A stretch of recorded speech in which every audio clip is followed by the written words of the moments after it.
Music, panuto. Basahin at unawain ang mga pangusap, isulat ang letra ng tamang sagot sa sagotang papel. Number 1. Alin sa mga sumusunod na simbolo ang nagpapahiwatig ng pulso ng tunog?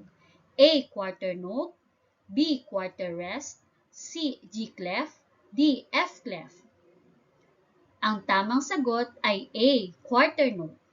Number 2. Alin sa mga sumusunod na simbolo ang nagpapahiwatig ng pahinga o katahimikan? A. Quarter note, B. Quarter rest, C. G clef, or D. F clef. Ang tamang sagot ay B. Quarter rest. Number 3. Alin sa mga sumusunod na magawain ang hindi nagpapahiwatig o nagpaparamdam ng pulso ng tunog? A. Pagpadyak, B. Pagpalakpak, C. Pagtapik, o D. Pagtitig. Ang tamang sagot ay D. Pagtitig. Number 4. Alin sa mga sumusunod na bagay ang may regular na pulso ng tunog? A. Ugong ng jeep, B. Ugong ng tricycle, C. Tunog ng analog sa orasan, o D. Sigawan ng mga bata sa labas. Ang tamang sagot ay C. Tunog ng analog na orasan. Number 5. Ito ay ang elemento ng musika na tumutukoy sa haba o tagal ng tunog o pahinga na may sinusunod na sukat o kumpas. A. Dynamics, B. Form, C. Harmony, D. Ritmo.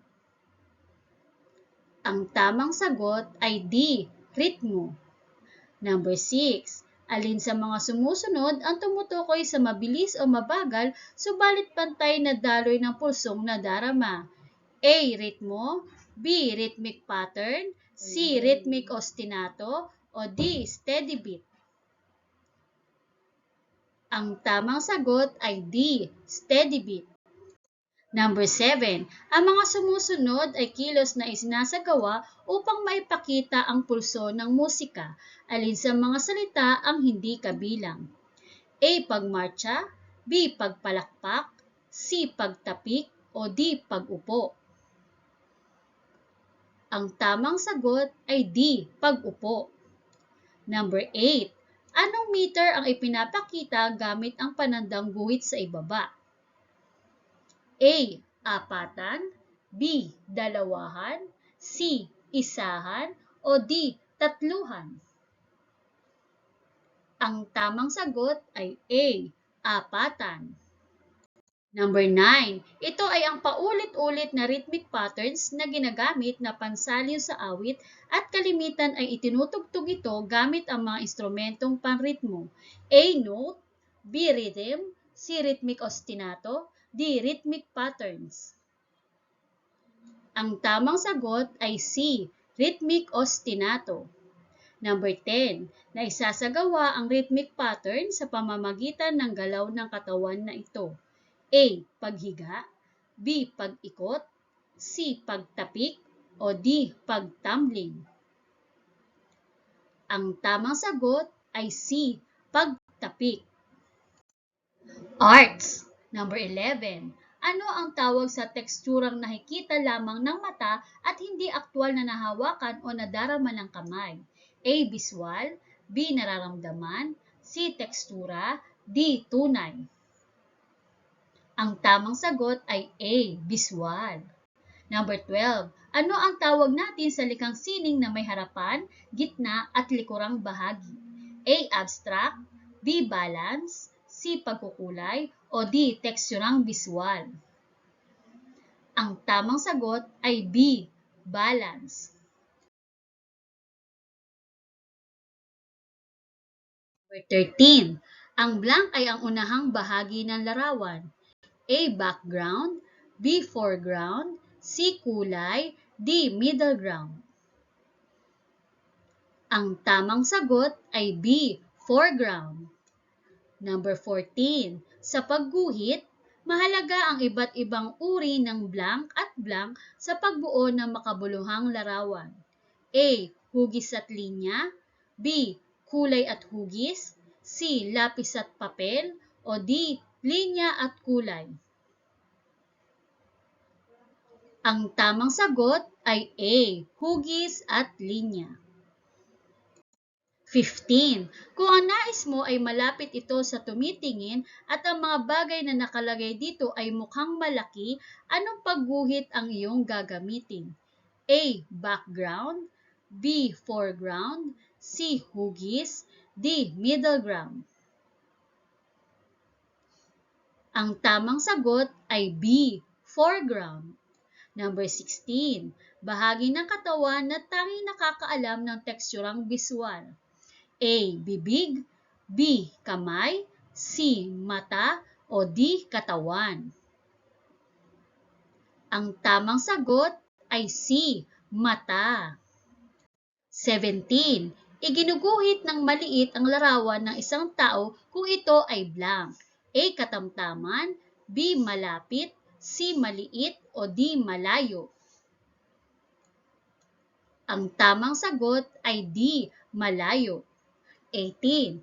Paano may papakita ang balance sa isang likhang sining? A. Dapat ay may hugis at kulay. B. Dapat ay pare-pareho ang laki ng bagay sa larawan.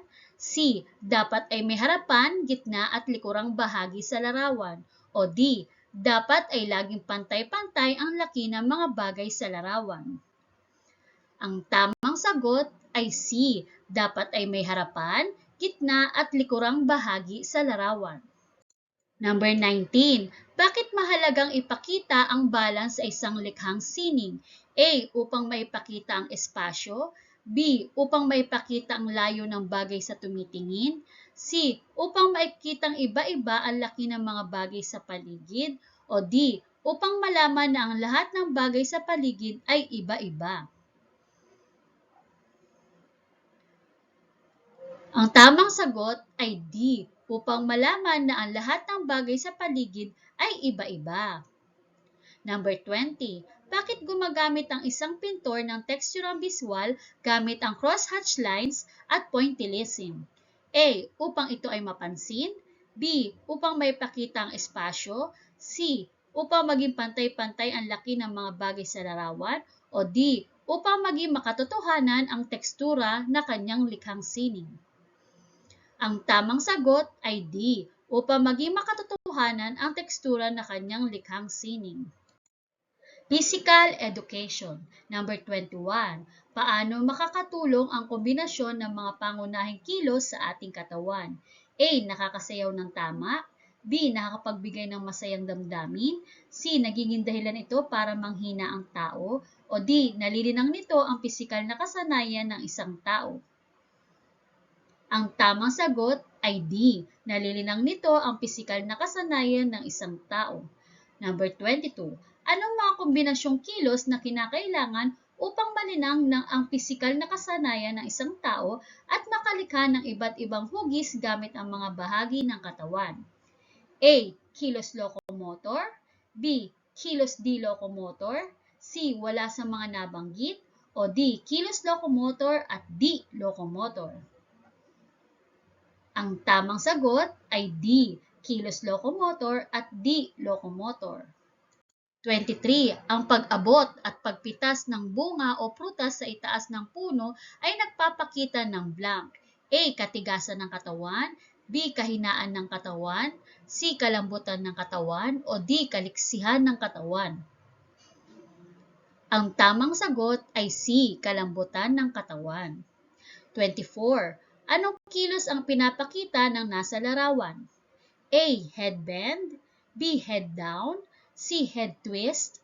D. Head up. Ang tamang sagot ay C. Head twist. 25. Kung iginagalaw ang mga balikat pauna at patalikod habang nakababa ang mga kamay sa katagiliran, ano ang tawag mo sa ehersisyong ito? A. Head twist. B. Head up. C. Trunk twist. O D. Trunk up. Okay, dito sa 25 class, wala dito ang tamang sagot. Kaya ibobonus natin. Pero class, ang tamang sagot po dito ay shoulder circle. Number 26. Alin sa mga sumusunod na larawan na nagpapakita ng hugis na pilipit? A. Head twist. B. Pagbaluktot ng tuhod, C. Headbend, o D. Pagpapaikot ng bukong-bukong ng paa. Ang tamang sagot ay A. Head twist.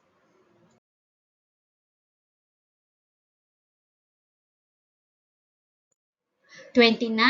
Hugis na nalilikha ng isang bata habang nagpapaikot ng mga braso. A. Pabilog, B. Parihaba, C. Parisukat, o D. Tatsulok. Ang tamang sagot ay A. Pabilog. Number 30. Hugis na nabubuo kapag ang dalawang kamay mo ay nakalagay sa iyong baywang. A. Pabilog, B. Parihaba, C. Parisukat, o D. Tatsulok. Ang tamang sagot dito ay D. Tatsulok. Health. 31. Ano ang dapat na palakasin upang makaiwas sa sakit? A. Binti, B. Boses, C. Braso, D. Immune system. Ang tamang sagot ay D. Immune system. Number 32. Ano ang kabutihang dulot sa katawan ng pag-ehersisyo? A. Pinapahina ng ehersisyo ang katawan. B. Nahihirapang huminga ang mga nag-ehersisyo. C. Nakakasama sa isang bata ang pag-ehersisyo. O D. Pinalalakas ng pag-ehersisyo ang baga at pinalulusog nito ang katawan. Ang tamang sagot ay D. Pinalalakas ng pag-ehersisyo ang baga at pinalulusog nito ang katawan. 33. Para maiwasan ang malnutrisyon, anong mga pagkain ang dapat nating kainin? A. Gulay at prutas, B. Pizza, C. Sitsirya, o D. Tsokolate. Ang tamang sagot ay A. Gulay at prutas. Number 34. Aling mga pagkain ang nakakatulong upang maiwasan ang malnutrisyon? A. Candy, soda at sorbetes, B. Manok, isda, gatas at keso, C. Sitsirya, juice at tsokolate, o D. Tinapay at soft drinks. Ang tamang sagot ay B. Manok, isda, gatas at keso. 35. Ito ay taglay ng mga pagkain na kailangan upang mapanatiling malusog ang katawan. A. Aditiba, B. Gamot, C. Pagkain, D. Sustansya. Ang tamang sagot ay D. Sustansya. Number 36. Paano maiiwasan ang malnutrisyon? A. Ang hindi pag-eehersisyo, B. Hindi pagkain ng gulay at prutas, C. Hindi pagkain sa tamang oras, D. Tamang pagkain na may sapat na sustansya. Ang tamang sagot ay D. Tamang pagkain na may sapat na sustansya. 37. Si Amy ay hindi mahilig sa maaktibong laro kaya siya ay blank. A. Malusog, B. Nagkasakit, C. Pumayat, o D. Tumaba. Ang tamang sagot ay B. Nagkasakit. Number 38. Paano mo masasabi na isang bata ay may maayos na pangangatawan? A. Malusog, B. Matamlay, C. Masakitin, o D. Payat. Ang tamang sagot ay A. Malusog. 39. Maiiwasan ang sakit na goiter kung kakain tayo lagi ng blank. A. Iodized salt, B. Itlog, C. Keso, D. Yogurt. Ang tamang sagot ay A. Iodized salt. Number 40. Ang sakit na anemia ay maiiwasan sa pagkain ng blank. A. Keso, B. Sardinas, C. Tinapay, o D. Tofu. Ang tamang sagot ay D. Tofu.